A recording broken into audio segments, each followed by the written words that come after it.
지난주에 깜짝 놀란 게요. 우리가 새벽 예배 드리면은 우리가 유튜브에 올리기 때문에 조회수가 한 40회 정도 이렇게 성도들이 이제 차 타고 다니면서 듣고 이렇게 왔다 갔다 하시는데 오늘 보니까 한 100회 정도 됩니다. 작을 때는 한 30회, 많을 때는 뭐 40회 이 정도에서 했는데 지난주에는 수요일 금요일 날 보니까 한 100회 정도가 찍혔어요. 보셨다는 겁니다. 무슨 얘기냐면요. 수요일 날 성도님들이 예배드리고 가시면서 전도지를 갖고 그냥 다 흩어져 가지고 전도하시고 이렇게 하십니다. 그래서 그게 영향이 있지 않았겠나. 그래서 교회 홈페이지 안에 들어와서 이렇게 다 들어보시는 것 같아요. 참 감사하다 생각이 되고요.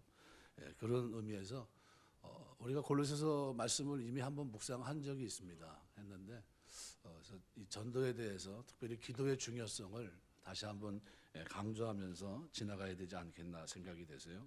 오늘 이 말씀을 생각하게 됐습니다.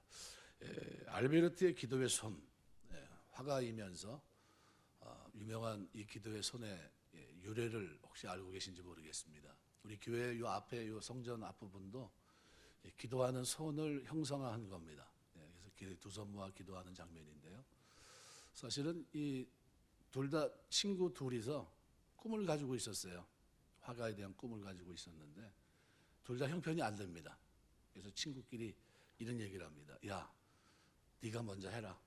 내가 너 화가로서의 길을 가는 동안 뒷바라지 해줄게. 그리고 그를 위해서 물심양면으로 도와주는데 아주 거친 손이 됩니다. 뭐 안 해본 거 없이 수고를 해서 이제 알베르트가 이제 어느 정도 정점에 섰어요. 그래서 알베르트가 야, 네 수고, 네가 고생하고 도와준 덕분에 내가 그래도 이제 너를 도와줄 만한 나를 화가로 알아주는 사람이 생겼다. 이제 네가 좀 이제 화가의 길을 갔으면 좋겠다. 그 말을 듣고서 이제 화가로서 길을 가려고 하는데 손을 봤더니 자기 손이 이제 그림을 그릴 만한 손이 되지 못하는 겁니다. 뭐냐 하면 섬세한 부분을 이렇게 설명하고 가야 되는데 손이 그만 옛날에 목수 손을 한번 보신 적 있으신지 모르겠습니다. 제가 이제 주변에 우리 제 동네에 이제 목수하시는 분 선배가 있어서 봤는데 손가락인지 발가락인지 잘 모르겠더라고요. 대패질을 하도 해가지고 손이 굳은 살이 배겼는데 칼 가지고 이렇게 손을 이렇게 잘라내고 있어요. 이게 살을 뭐 하시는 거냐 그랬더니 굳은 살이 거치장스러워가지고 자꾸 이게 쪼개진대요. 그래가지고 칼로 이렇게 잘라내고 있어요. 네, 그걸 보면서 야, 목수 손이 이게 보통 손이 아니구나. 네, 이제 그렇게 생각을 했는데 이 친구가 이렇게 도와주다 보니까요, 자기도 어느새 손이 거친 손이 된 겁니다. 그래서 그림을 그리기엔 불악하고 그러니까 너무나 그게 속상하니까 기도해요. 하나님 앞에 집에 가서 기도를 하는데 이 사람이 그 길을 가야 되는데 갈 수가 없는 겁니다. 그려야 섬세한 부분을 해야 되는데 손이 너무 투박해져 가지고 이제는 뭐예요? 그림을 그릴 수 없는 손이 돼버린 겁니다. 그래서 속상해서 기도하고 하면서 자기 친구가 원망스럽죠. 아이, 이 친구 그냥 나도 그때 내 길 갔어야 되는데 괜히 먼저 친구 의리 때문에 너부터 해라. 우리 서로 둘이서 각자 하긴 힘드니까 내가 도와줄게 하는 식으로 했는데 끝이 자기는 별로 안 좋은 거죠. 속상해서 기도하고 그러면서 용서를 합니다. 하나님 그래도 저 원망하지 않겠습니다. 하나님 주시는 은혜 속에 그냥 살겠습니다 하면서 이렇게 막 기도를 하고 있는데 알베르트가 찾아가요. 근데 바깥에서 기도하는 소리를 듣습니다. 어떤 손입니까? 저 손이에요. 그림을 그릴 수 없는 손이지만 자기를 위해 기도하고 헌신했던 그 손을 기억해냅니다. 그리고 그걸 그렸는데 저 사람의 최고의 역작이에요. 저게 기도하는 손. 여러분 우리가 살면서 다른 사람을 위해서 얼마나 많이 기도해 보셨는지 모르겠어요. 그런데 기도는 대단히 중요한 이유가요. 이 중요성을 인식하고 있는 구약의 대표적인 사례가 두 가지 사례가 하나 있습니다. 제가 예를 든다면 출애굽기 17장 말씀을 우리가 볼 수 있는데요. 8절에서 16절에 보면 모세의 기도, 아말렉 족속을 물리칠 때 기도의 손을 드는데 아론과 훌이 옆에서 들어주죠. 내리면 어떻게 지고 올리면 이기고. 그러니까 어떻게 해요? 돌을 갖다 괴고 앉아서 손을 번쩍 들어줍니다. 끝까지 기도의 손을 내리지 못하도록 하는 그 장면. 굉장히 아름다운 장면인데요. 그 장면에 버금가는 장면이 또 한 장면이 있습니다. 바로 유다 남유다 왕 마지막 왕 시드기야와 그다음에 남유다 13대 왕이었던 히스기야의 예입니다.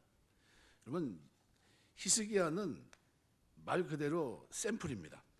신앙생활에 가장 위대한 샘플이 아니었나 저는 그렇게 생각이 되는데요. 시드기야는 그 당시의 선지자가 예레미야입니다. 예레미야에게 자기의 그 역사가 아수르에서 바벨론으로 넘어가는 그 정점에 있었습니다. 그러니까 굉장히 어려운 때죠. 어려운 때. 근데 그때 예레미야 37장에 보시면요. 예레미야에게 기도 부탁을 해요. 그래서 3절에 보면 37장 3절에 보면 이렇게 말합니다. 시드기야 왕이 셀레미야의 아들 여호갈의 마아세야 아들 제사장 스바냐를 선지자 예레미야에게 보내 청하되 너는 우리를 위해 우리 하나님 여호와께 기도하라. 기도 부탁을 합니다. 여기까지 보면 이 사람도 신앙의 사람이구나 생각하는데요. 그런데 자기는 기도하지 않습니다. 자기는 다른 방법을 취해요. 그러니까 사실 그 문제가 뭡니까? 국력 쇠약의 문제는 여호와 하나님 섬기는 이스라엘에게 있어서 유다에게 있어서 가장 중요한 것은 종교적 도덕적 타락이거든요. 다른 신을 섬기고 우상을 섬기고 하나님을 떠난 데 있었거든요. 그런데 사실 이 시드기야가 예레미야에게 기도 부탁을 했지만 기도의 모습은 찾아볼 수 없었습니다.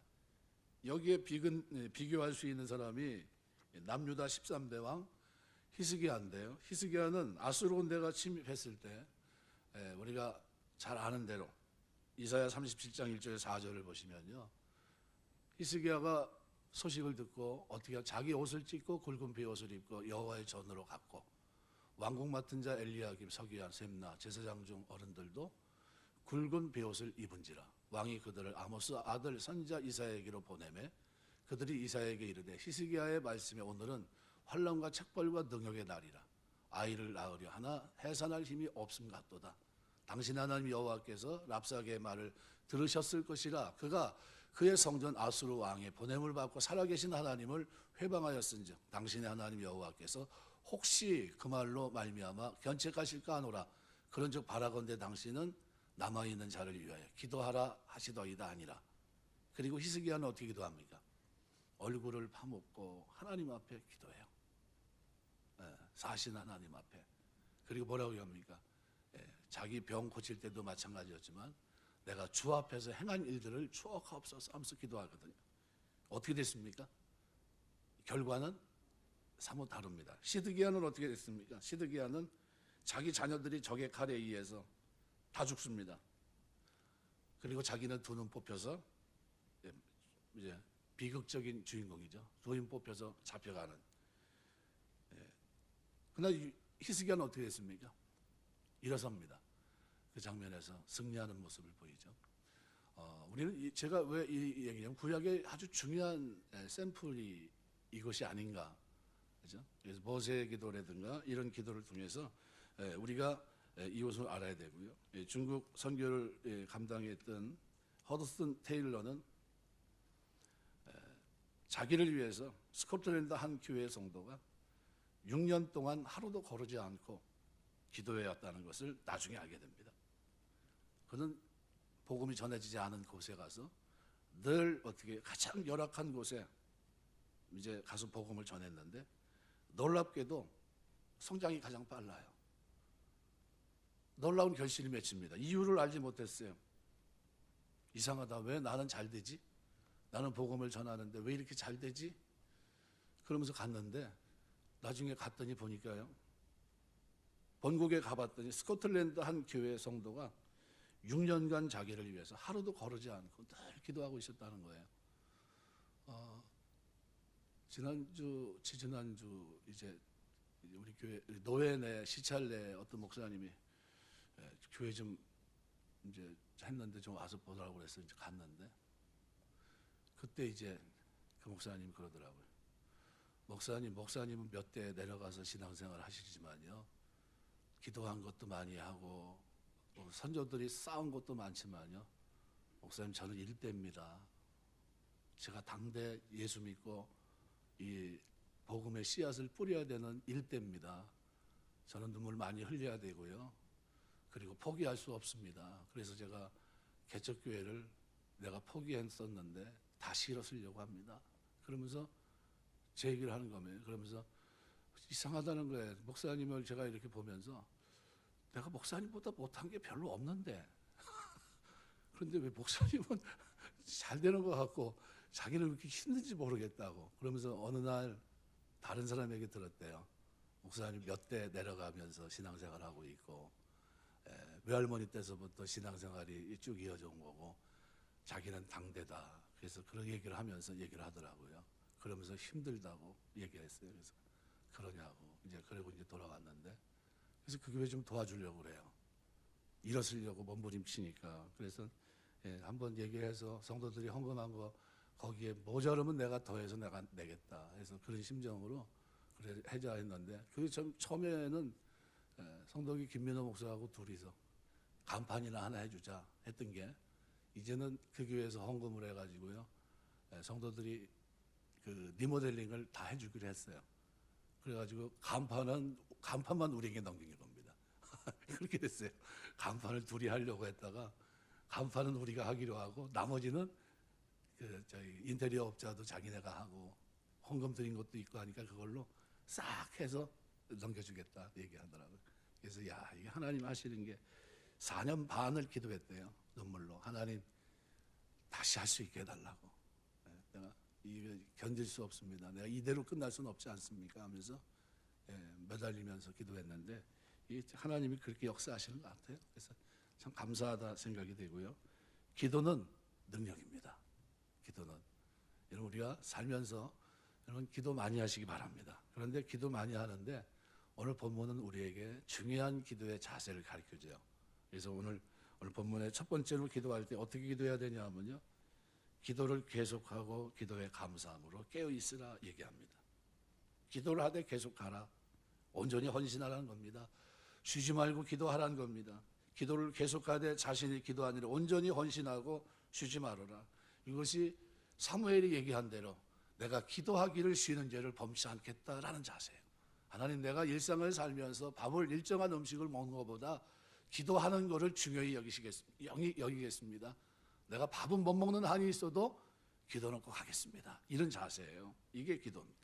바울은 기도에 항상 힘쓰라고 얘기합니다. 힘쓰라고 하는 말은 확고부동하게 유지하라는 거예요. 충성하라는 겁니다. 전념하라는 겁니다. 기도를 하되 어떻게 해요? 깨어서 기도하는 겁니다. 과거 자신은 기도에 있어서 깨어있지 못했던 과거가 있었습니다. 예수님이 그렇게 지적했는데도 근데 시험에 들지 않도록 깨어 기도했어야 되는데 그때 자기는 잠에 취해 있었어요. 잊지 못합니다.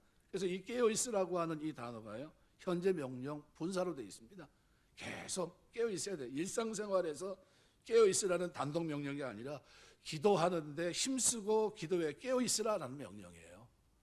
일상에 살아가는 동안 여러분 기도에 항상 힘쓰고 깨어 있는 여러분 되시길 주의 이름으로 축원합니다. 그런데 거기에 단서가 하나 붙어 있으세요.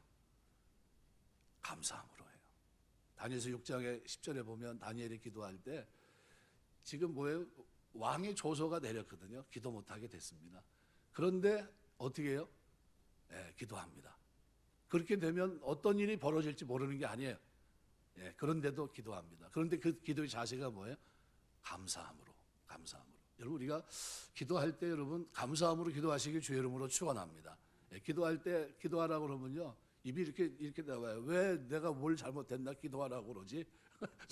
제가 생활하면서 어머니가 저한테 그럽니다. 야, 기도 좀 해라. 너 뭐 기도 안 하면 뭐 되겠냐?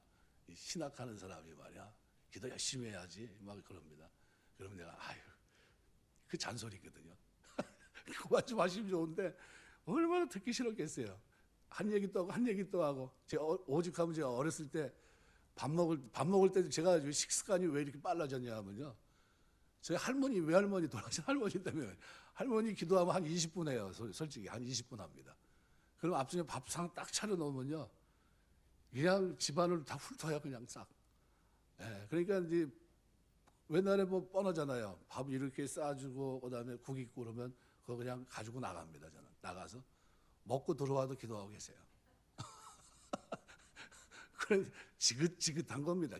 처음에는 그냥 눈 감고 있는데 저것도 다 식는다. 속으로 기도가 안 돼요, 저는. 그러고 있어요. 그러고 있다가 밥 먹고 들어와도 기도하고 계시니까 속이 상하죠, 제가. 그래서 어느 날은 제가 그랬습니다. 할머니 이제 제가 기도할게요. 기도를 제가 나섰습니다. 그래가지고 기도가 제일 간단합니다. 식기도를 절시키면은 우리 제가 오남매인데요. 우리 동생들이 그럽니다. 오빠가 기도하면 좋은데. 오빠가 기도하면 좋은데. 제가 이제 장남이니까 기도를 합니다. 하나님 감사합니다. 잘 먹겠습니다. 예수님으로 기도합니다. 아멘. 그러면 아멘 소리 얼마나 큰지 몰라요. 그러면 그랬던 기억이 있어요. 그러니까 음식을 놓고 저는 오래 기도하는 거 보면 은혜가 안 됩니다. 저 사람은 왜 이렇게 기도를 많이 해? 오늘 설교 끝나고 가지고 밥 먹으려고 기도하는데 뭐가 어떻고 하면서 막 기도하면은 저 사람 다음에 시키면 안 되겠다. 간단하게 하셔야 돼요. 음식 먹는데 뭐 이렇게 기도해요? 오래 기도합니까? 다른 시간에 기도하면 될 거 아니야. 왜 밥상 놓고서 그렇게 오래 기도하냔 말이야. 그게 속상해가지고 그게 막 하던 게 나중에는 이게 몸에 배가지고요. 음식을 놓으면 그냥 빨리빨리 먹어버린 겁니다. 그게 이제 지금 이렇게 좀 살찐 모양이 됐는데, 하여간 어떻게 됐든 간에 그렇게 됐습니다. 기도는 너무 중요합니다. 그래도 중요해요. 그 어머니, 그 할머니 기도 때문에 지금 이 하나님 은혜 가운데 이렇게 있지 않나 생각이 돼요. 너무나 감사해요. 우리 아이들 클 때 저희 어머니가 그 품에 앉아놓고서 어디 나갔다 이제 들어가면 복의 근원 강림하사 찬송하게 하소서. 4살, 3살 배기들이 그 찬송 부르고 있었어요. 아이고, 은혜 되더라고요. 그러니까요. 4살, 3살짜리가 그 할머니 품에서 복의 근원 강림하사 찬송하게 하소서. 이 은혜, 이 찬송을 줄줄줄 부르고 있으면요, 굉장히 은혜가 되더라고요. 근데 하나님이 은혜 가운데 크게 하신 것 같아요. 오늘 본문에 기도에 계속하고 기도에 감사함으로 깨어 있으라. 그리고 이걸 얘기합니다. 또한 우리를 위해 기도하되 하나님이 전도의 문을 우리에게 열어주사. 이게 중요합니다. 지난 수요일 날 예배드리고 난 후에 우리 이제 성도님들, 뭐 권사님들, 집사님들이 전도지를 가지고 막 가지셨어요. 이쪽 저쪽으로 흩어져 가지고 자기 집 주변으로 가신 분도 있고, 저기 새로 입주한 곳에 있으니까 거기 가서 하시겠다고 가신 분도 있고, 다 흩어졌어요. 근데 뭐 알 길이 미연하죠. 우린 기도할 뿐이니까. 그런데 유튜브 조회수가 100회가 돼요. 100회가. 깜짝 놀라요. 새벽기도 평상시는 잘 모를 때는 한 10몇 회. 성도들이 좀 시간이 좀 있고 좀 관심이 있을 때는 한 30회 뭐 이 정도 이렇게 나오는 게 정상인데, 우리 강도사님이 저기 있다가 그러더라고요. 그래서 깜짝 놀랐어요. 60회가 넘어갑니다. 그랬더니 점점점 넘어가서 지금 한 100회 정도 돼요. 우리 성도들은 잘 안 보거든요. 그럼 누가 본 거예요? 이사 온 사람들이 봤든지 다른 교회 성도가 본 겁니다. 뭐 때문에 봤을까요? 전도지 때문에 봤을 거예요. 이런 교회도 있나? 우리가 쑥 들어와 있어서 잘 모르거든요. 이런 교회도 있네 하면서 이제 들여다 봤을 거예요. 그런 분들이 이제 교회 오실 줄 압니다.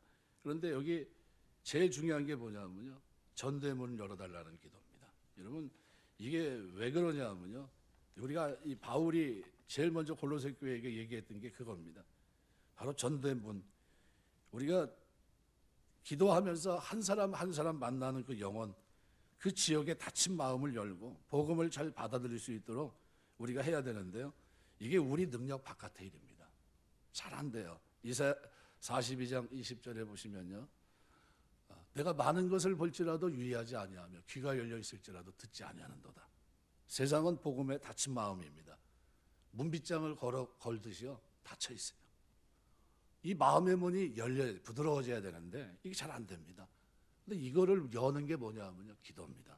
그래서 하나님이 열어주셔야 돼요. 사도행전 16장 보시면요, 두아디라 성에 사는 자색옷과 장사로 하나님을 섬기는 루디아라 하는 한 여자가 말을 듣고 있을 때 주께서 그 마음을 열어 바울의 말을 따르게 하신지라 그랬어요.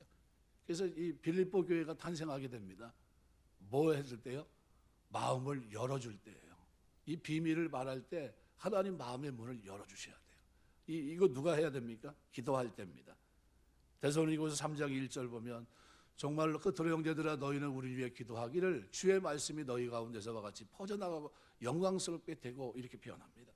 성령의 역사로 마음을 열어주시기를 항상 기도해야 된다는 거예요. 바로 이걸 얘기하는 겁니다. 여러분, 우리 신앙생활하면서 기도 요청입니다. 그래서 여기 기도했는데 뭘 기도했냐면요, 전도의 문을 열어주사. 디란트로우라는 말은요, 말씀의 문입니다.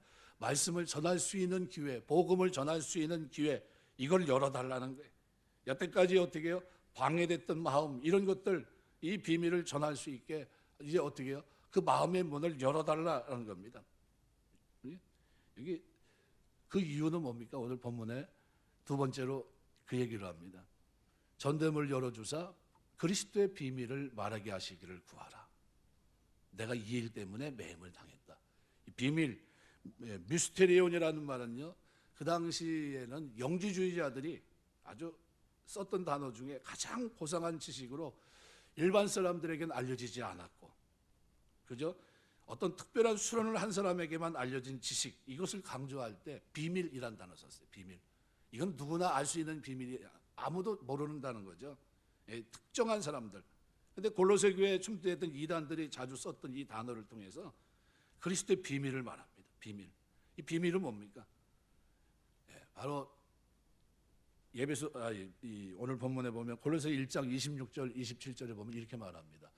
이 비밀은 만세와 만대로부터 감췄던 것인데 이제는 그의 성도들에게 나타났고 하나님이 그들로 하여금 이 비밀의 영광이 이방인 가운데 얼마나 풍성한지를 알게 하려 하심이라. 이 비밀은 너희 안에 계신 그리스도니 곧 영광의 소망이니라. 누굴 말합니까? 복음을 얘기하는 거예요. 복음. 복된 소식이 일어난 것. 이 비밀, 그죠? 이 전도할 때 그리스도의 비밀을 말할 기회를 열리도록 기도 요청한 겁니다. 그리스도의 비밀. 오랜 생활 동안 비밀로 감춰졌던 것, 그리스도께서 오심으로 이것이 열립니다. 구약시대 5대 제사는 제물이 되어 오실 예수를 가리켰고요. 이것이 비밀이었습니다. 이 땅에 예수님이 오셨고 십자가에 달려 돌아가시면서 우리를 속량하셔서 우리가 하나님과 화목하게 됐다는 이것이 곧 비밀이에요. 예수 믿으면 귀한 대속의 은혜로 구원받고 새 생명 얻고 하나님 자녀가 되고 아무 공로 자격 없이 하늘의 존귀와 영광을 기업으로 상속받는 은혜를 누립니다. 이것이 그리스도의 비밀이에요. 그러니까 이 비밀은 영원 전부터 계획된 것이지만 사람들에게는 감춰져 있어요. 인간의 머리로는 이해가 되지 않아요. 하나님이신 그분이 인간의 몸을 입고 이 땅에 오셨어요. 하나뿐이 없는 외아들을 주셨어요. 그가 우리의 죄와 악을 멸하기 위해 십자가에서 피 흘려주시고 피값으로 우리를 어떻게 해요? 구속하신 겁니다. 속량하셨어요. 하나님의 자녀 삼아 주셨습니다. 이 감춰진 진리가 그리스도로 말미암아 드러나게 되었고 성령의 역사를 통해서 깨닫게 된 겁니다. 바울은 이 비밀을 전하는 사도가 됐다는 거예요. 그러니까 지금 왜 하나님이 복음을 전할 때 마음의 문을 열어주셔야 되고 이 비밀을 증거해야 되느냐? 너희가 기도할 때 마음의 문이 열릴 것이고 그러면 나는 이 비밀을 전할 거다, 이 얘기입니다. 그러니까 지금 뭐예요? 박자가 맞아요. 바울도 기도하지만 너희도 기도해 달라는 거예요. 내가 이것 때문에 매임이 되었다는 겁니다. 이것이 내가 할 일이라는 겁니다. 복음의 비밀을 내가 밝히겠다는 거예요. 그러나 너희의 기도로 열어주는 이 사역이 없다면 내가 어떻게 이 사역을 힘있게 할 수 있겠느냐? 바로 그 얘기를 하고 있는 겁니다. 내가 이것을 인하여 매임을 당하였노라. 현재 완료 수동태입니다. 감옥에 있지만 그는 복음을 전하기 위해서는 어떻게 해요? 열린 마음으로 있었어요. 언제든지 하나님이 이 복음의 비밀을 나는 계속 말할 텐데 너희의 기도로 열려진 사람들이 나를 만나게 되면 반드시 이 복음의 비밀을 통해 그리스도의 복음을 받아들이게 될 거다, 이렇게 믿었던 거예요. 그러면서 뭘 부탁하는 겁니까? 나를 위해 기도하기를 쉬지 말라는 거예요. 계속해서 기도해 달라는 거예요. 이게 바울의 아름다운 신앙의 자세였습니다. 여러분, 우리가 살아가면서 기도할 수 있는 여러분 되시길 주의 이름으로 축원합니다. 여러분, 히스기야가 돼서는 안 돼요. 히스기야가 돼야 됩니다. 나도 기도하고, 그죠? 뭐요? 기도의 품앗이를 해야 돼요. 자꾸 기도의 품앗이. 여러분, 자꾸 나를 위해서 기도해줘. 나 너무 힘들어. 나 좀 기도해 줬으면 좋겠어. 이 기도해 줘야 하고, 누가 또 나한테 나 좀 기도해 줘. 나 너무 힘들어. 그럼 기도해 줘야 돼. 이게 뭡니까? 기도의 품앗이에요. 왜요? 그 문제가 해결되는 겁니다. 그 문제가 해결되는 겁니다. 그래서 4절은요, 공동번역, 그리하면 내가 마땅히 할 말로서 이 비밀을 나타내리라. 공동번역은 이렇게 말, 그러니 내가 이 심오한 진리를 제대로 말할 수 있게 기도해 주십시오. 이렇게 번역해 놨어요. 공동번역은 아예. NIV 성경이나 리빙 바이블 같은 데서는 기도하라는 단어를 아예 거기다 집어넣어 버렸어요. 바울이 기도 요청을 부각시킵니다. 그리하면 내가 마땅히 할 말로 이 비밀을 나타내리라. 기도 부탁을 한 게 기도 부탁. 이거보다 더 아름다운 부탁은 없는 겁니다. 계속적으로 전대문이 열리도록 기도하는 책무를 골로새 교회 성도들에게 부탁한 겁니다. 그리고 바울은 이 선교지로 간 선교사로서 선교지 현장에서 하나님의 말씀을 보다 분명하고 명확하게 선포하는 이 비밀을 밝히는 이 책무를 다하겠다는 거예요. 그래서 바울은 성도들의 기도로 인해 거둘 수 있는 효과를 내가 마땅히 할 말로써, 마땅히란 말은 must, 영어 must라고 합니다. 그러니까 의무로서 반드시 행해야 되는 것. 내가 너희가 아니라도 내가 해야 될 일이라는 겁니다. 이건 반드시. 하지만 그 기도로 효과가 어떻게 100배, 60배, 30배가 된다는 거예요. 너희 기도가 없다면 아무것도 아니지만 그 기도로 마땅히 해야 될 이 일 속에서, 이 비밀을 밝히는 그 일 속에서 하나님이 열려진 마음을 만나게 하셔서 그들을 변화시키고 구원시키는 역사가 있다는 거예요. 그러면 우리가 이렇게 생각하시면 됩니다. 모세는 기도하고 두 팔을 들어준 사람이 있었고요, 나가서 여호수아는 백성과 함께 싸웠어요. 전도하는 사람이 1000이면 기도하는 사람은 최소한 몇 명은 손을 번쩍 들고 기도해야 돼요. 전에 그 교회 생활하면서 그 생각이 납니다. 그 목사님이 그러더라고요.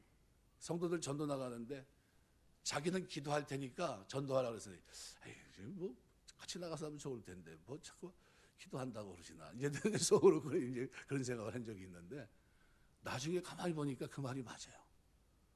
기도의 팔을 들고 있어야 되고요, 번쩍 들어야 됩니다. 한때 우리나라 한 세기를 20세기에 그래도 세계적인 부흥사였던 우리 조영기 목사 같은 사람, 순복음교회, 그분이 복음의 비밀을 밝히려고 할 때 딱 섰을 때요, 그때 몇 명이 있었습니까?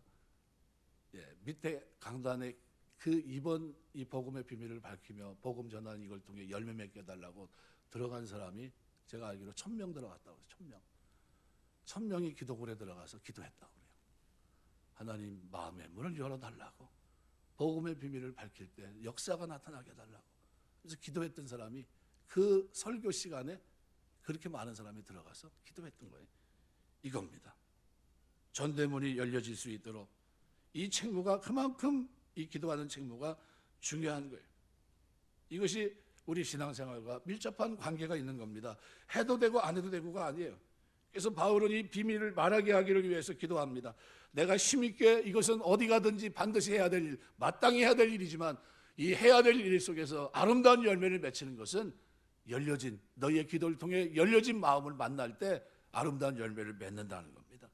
미국의 복음 전도자 가운데 무디가 전도하면서 겪었던 일화가 있습니다. 한밤중에 나가서 복음을 전하는데요, 우연히 술 취한 사람을 만났습니다. 잠언에는 미친 개 귀를 잡지 말라고 그랬거든요. 미친 개가 뭡니까? 술 취한 사람은 인사불성이 되면요, 자기 이성적인 행동을 하지 못합니다. 판단력이 흐려지고 엉뚱한 그런 모습을 볼 때가 있는데, 근데 술 취한 사람에게 붙잡고 복음을 전했으니까 술 취한 사람 볼 때 뭐야? 귀찮죠. 그러니까 어떻게 화를 냈고 마치 자신을 해야 할 것처럼 달려옵니다. 도망갔습니다. 무디가. 안 되겠다, 이거 잘못하면 두들겨 맞겠다 싶어가지고 무디가 복음 전하다 말고 도망가요. 갔는데 이 사람이 구원받으라는 그 말 한마디 들었는데, 집에 갔는데 뒷전에서 무디가 한 말, 예수 믿고 천당 가셔야 됩니다. 예수 믿고 구원받으세요. 이게 떠나질 않는 거예요. 마음에 계속해서 그 마음속에서 뭐예요? 예수 믿고 천국 가셔야 됩니다. 예수 믿고 천당 가셔야죠. 이 말이 떠나질 않는 겁니다. 그러니까 이게 감동이 되니까 결국 어떻게 해요? 교회 나갔어요. 멀쩡한 정신에. 뭐 때문에요? 복음 받았는데, 복음도 제대로 전한 것도 아니에요. 예수 믿으라고 하는 그 메시지 하나인데, 그런데 뭐 때문에? 기도 때문에요. 기도. 성도들이 기도하고 늘 기도한 그대로 하나님이 그 열린 마음 주시니까요. 술 취했지만 하나님이 그 마음을 어떻게 해요? 열어주시니까 예수 믿더란데. 술 취했지만 받아들일 수 없는 마음인데도 하나님이 그 입술을 통해서 그냥 복음도 제대로 전해지지 않은 그 말, 예수 믿고 천국 가십시오, 이 말 설명하려고 하는데 막 화를 내가지고 도망가고 그죠? 움츠렸는데 그런데도 그런 말에도 하나님이 역사하시다는 거예요. 뭐 때문에요? 마음을 열어주니까. 그게 뭐가 중요합니까? 기도예요. 여러분 우리가 기도하면서 전도하게 되시길 주의 이름으로 축원합니다. 그래서 고린도서 4장 1절에 보면요, 이렇게 사람이 마땅히 우리를 그리스도의 일꾼이요 하나님의 비밀을 맡은 자를 여길지니라. 비밀 무스테리온, 그죠? 성도는 누굽니까? 그리스도의 일꾼이고 비밀을 맡은 자입니다. 비밀이 뭐예요? 누구만 갖고 있는 겁니까? 바울만 갖고 있는 게 아니라 성도는 누구나 다 이 비밀을 갖고 있다는 거예요. 복음을 전할 수 있다는 겁니다. 그럼 문제는 뭐예요? 100배, 60배, 30배 결실을 맺기 위해서는 뭐가 필요합니까? 기도하는 거예요. 하나님, 우리가 복음 전할 때 마음이 열려지게 하옵소서. 이 닫혀있던 이 성에 수많은 사람, 그저 강팍한 마음, 길가와 같은 마음, 돌짝 같은 마음, 그 마음들이 갈아엎어지는 역사가 있게 하시고 복음이 전할 때 그 씨앗이 열매 맺게 하옵소서. 뭐 해야 됩니까? 기도해야 돼요. 기도밖에 없어요. 기도하는 그 길이 가장 올바른 방법이에요. 우리가 보통 전도하는데 교회들마다 뭐 마케팅하면서 뭐 한다고 그럽니다. 그거는 올바르지 못합니다. 그건 하나님 방법도 아니고요. 하나님이 기대하는 방법도 아닙니다. 하나님이 우리에게 원하는 방법은 성령의 나타남입니다. 하나님의 능력, 이걸로 구원하시기 원하세요. 그럼 방법은 뭡니까? 구약이나 신약이나 똑같아요. 주 안에서 기도할 때 열어주시고요, 복음의 비밀을 밝힐 때 역사하세요. 똑같습니다. 이것이 똑같다면 우리가 할 일이 뭡니까? 기도하는 거예요. 하나님 앞에 매달려서 하나님 은혜 베풀어 주옵소서. 우리가 하나님 앞에 최선을 다해야 됩니다. 예배서 3장 8절에 보면 모든 성도 중에 지극히 작은 자보다 더 작은 나에게 이 은혜를 주신 것은 측량할 수 없는, 그죠? 그리스도의 풍성함을 이방인에게 전하게 하시고 이 비밀을 전하게 한 겁니다. 하나님이 은혜 주셔서 이 비밀을 전하게 했다는 거예요. 근데 이 비밀을 전하게 하지만 그러나 열매 맺는 건 뭐예요? 하나님의 은혜입니다. 그런데 이제 전도하다 보면 제일 어려운 문제가 뭐냐면 나는 물어보면 할 말이 별로 없는데, 난 말주변이 없어서 할 말도 없는데. 그런데 그때는 누가 역사하십니까? 하나님의 성령이. 그래서 우리가 전도할 때 복음을 반박하고 교묘한 질문을 하면서 전도를 가로막는 사람들이 있어요. 그런 사람들, 그러면 우리만 경험하는 일입니까? 아니요, 예수님도 경험했던 일입니다. 바리새인, 서기관, 사두개인들에게 숱한 반박을 당했고 시험에 빠뜨리는 질문을 여러 차례 당합니다. 그런 반박, 위협이 담겨 있었고 교묘한 질문, 위험스러운 함정이 그 속에 도사리고 있었습니다. 그런데 거기에 대해서 예수님이 논쟁하셨나요? 논쟁 안 합니다. 인간적인 방법으로 싸우려고 할 때 전도는 거기서 스톱입니다. 멈춰져요. 그러니까 예수님께서는 제자를 보내면서 뭐라고 얘기합니까? 할 말을 주시겠다. 왜냐하면 전도는 우리가 하는 것 같지만 누가 하는 겁니까? 사실은 성령이 역사하시는 거예요. 성령이. 그러니까 성령께서 우리 입술에 전할 말씀을 주실 것이다 라는 겁니다. 그러니까 우리는 우리의 지식, 논리를 의지하지 말아야 됩니다. 같은 복음의 말씀이지만 때에 적절한 말과 그 다음에 언변을 할 수 있도록 도우시는 성령이 우리 곁에 계시고 우리와 함께 하십니다. 번뜩이는 지혜를 주세요. 할 말을 주시고요. 하지만 어떻게 해요? 싸우라고 주신 지혜가 아닙니다. 그분을 의지하고 그분이 주시는 말을 구할 때 누구를 만나서 우리가 지혜롭게 은혜로운 답변을 할 수 있어야 됩니다. 그래서 오늘 여기 이 권면을 하면서 5절 6절은 이렇게 말해요. 외인에게 대해서는 지혜로 행하여 세월을 아끼라. 시간을 아껴가라는 겁니다. 그거 쓸데없는데 휘말리지 말고 너희 말을 항상 은혜 가운데 소금으로 맛을 낸 것과 같이 하라. 그리하면 각 사람에게 마땅히 대답할 것을 알리라. 마땅히, 그죠? 어떤 사람은 초점을 잃어버리지 말라는 거죠. 초점이 흐릿해지면 안 되겠죠. 복음을 전할 때 불신자의 반박을 반드시 들을 수 있습니다. 또 그때 성령은 뭐합니까? 누가복음 12장 12절에 보면 마땅히 할 말을 성령이 그때 너희에게 가르치시리라. 마땅히 성령께서 그때 역사하시고요. 그 다음에 그래서 고린도서 2장 4절에는 이렇게 말합니다. 전도는 뭐로 합니까? 내 말과 내 전도함이 설득력 있는 지혜 말로 하지 않고 다만 성령의 나타나심과 능력으로 한다 그랬어요. 전도는 뭐로 하는 겁니까? 성령의 나타나심과 능력으로. 그럼 어떻게 해야 돼요? 기도하지 않으면 열매가 없는 겁니다. 성령이 도와주셔야 되고요. 성령이 마음도 열어주셔야 되고 성령이 어떻게 해요? 복음을 전하는 비밀도 밝혀야 되고 이것이 삼박자가 잘 이루어져야 돼요. 성령과 기도하는 사람과 전하는 사람, 이것이 어우러질 때 열매가 맺히는 겁니다. 사도행전 6장 10절에 스데반을 그렇게 평가합니다. 스데반이 지혜와 성령으로 말함을 그들이 능히 당하지 못하고, 스데반이 말하는데 뭐로 얘기했다고요? 지혜와 성령으로 말했다. 자기 말을 한 겁니까? 아니요. 하나님이 할 말을 주셨다는 거예요. 그러니까 그 말에 반박할 수가 없었다는 거예요. 예, 우리 신앙생활, 우리가 아무리 신앙생활을 하는 동안에 이제 평생을 해야 될 것 있다면 뭡니까? 바로 이거예요. 복음의 비밀, 이것을 밝히는 일꾼으로 우리를 삼아 주셨어요. 그럼 우리는 어떻게 해요? 때를 얻든지 못 얻든지 복음을 전해야 되는데, 그러기 위해서 우리에게 가장 필요한 것은 뭡니까? 하나님이 이 성중에 사람들의 마음의 문을, 닫힌 문빗장을, 마음의 문을 열어주옵소서라는 거예요. 그럼 우리가 누가 기도해야 됩니까? 우리 교회 교우 전체가 하는 거예요. 우리가 드릴 기도, 바로 첫 번째가 뭡니까? 하나님, 우리가 복음의 비밀을 밝히려고 합니다. 이 복음의 비밀을 전도하면서 계속해서 어떻게 해요? 아직도 하나님 백성 아닌 사람들에게 복음을 전하려고 합니다. 하지만 마음의 문이 열리지 않는다면 그것은 아무 소용이 없습니다. 마음의 문을 열어주옵소서. 이 성중에 하나님 백성이 많음이라 얘기했는데, 돌아와야 될 백성들의 마음의 문을 열어주셔서 성령의 능력과 권능으로 우리가 복음을 전할 때 열매 맺게 하옵소서라는 기도를 우리가 드려야 된다는 거예요. 말씀 맺겠습니다. 시드기 아니야 희스기 아니야, 너무나 중요합니다. 우리가 어떤 사람으로 하나님 앞에서 어떤 자세를 가지고 사느냐, 그래서 기도 전도하는 방법이 틀립니다. 시드기야는 어떤 사람일까요? 너 기도해, 그냥 내가 알아서 나는 내 방법대로 할 테니까, 이건데 하나님 의지하지 않으면 실패합니다. 그런데 히스기야는 하나님 의지합니다. 나도 기도하고 하나님의 은혜와 긍휼을 구하면서 모든 성도들에게, 모든 백성에게, 선지자에게 부탁을 합니다. 나 좀 도와달라고. 이게 하나님의 이런 모욕한 저 말을 듣고 우리가 어떻게 가만히 있을 수 있겠느냐고. 다른 말로 말하면, 우리가 이 시대에 적용하여 말한다면, 하나님 우리에게 명령한 이 명령을 준행하기 위해서 우리가 같이 기도해야 되지 않겠느냐, 이런 얘기입니다. 저는 참 감사한 게요, 우리 교회가 월요일마다 우리 권사님들이, 우리 성도님들이 나와서 기도하는 데 있어요. 예, 그분 기도하는 거예요. 하나님 전도의 문을 열어달라고, 마음의 문을 열어달라고. 닫힌 문빗장처럼 도대체 받아들이지 않는, 복음의 비밀을 알지 못하는 저들이 돌아올 수 있도록 해달라고 기도하거든요.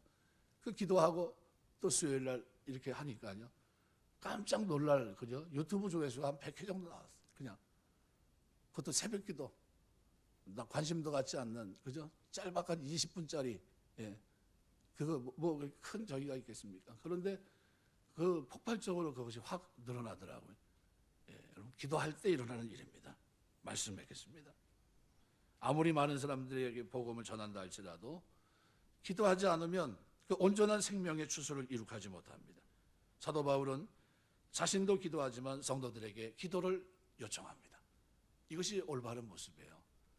우리가 사랑에 서로 기도하면서 사랑의 법을 이뤄나가야 됩니다. 기도만이 사역의 열매를 가능하게 하는 것이고 더 풍성하게 하는 것임을 알았기 때문입니다. 마찬가지예요. 우리가 이 사실을 안다면 우리가 포기하지 말고요, 기도해야 됩니다. 절망 속에 있던 한 목사님이, 이건 아니다, 내가 일어서서 내가 하나님 복음을 전해야 되겠다, 한 사람 붙잡고서 일어났어요. 일어나가지고 움직이니까요, 하나님이 얼마나 기뻐하시는지 길을 열어버리죠. 그래, 한번 해봐라, 내가 도와줄게, 이런 것 같아요. 나는 부흥할 거라고 믿어요. 하나님 은혜 주시니까. 예, 열매 맺게 하나님 움직이시니까요. 자세입니다. 기도하며 복음 전하려고 할 때 우리 하나님 기뻐하시고요, 그럴 때 하나님께서 복음의 비밀을 밝힐 수 있는 은혜를 주시는 겁니다. 오늘 우리가 함께 기도합시다. 우리 교회가 기도하는 교회가 돼야 돼. 함께 기도하면서 하나님이 성중에 아직도 하나님 백성들이 많은데 이들을 하나님 앞으로 인도할 수 있도록 우리가 함께 기도하고 함께 이 비밀을 맡은 자로 비밀을 마땅히 해야 될 일을 우리가 할 수 있도록 도와주셔서 열매 맺게 하옵소서. 성령의 능력으로, 하나님의 능력으로 열매 맺는 역사가 있게 하옵소서. 기도하시고 그 일에 쓰임받는 저와 여러분 다 되시길 주의 이름으로 축원합니다. 기도하겠습니다.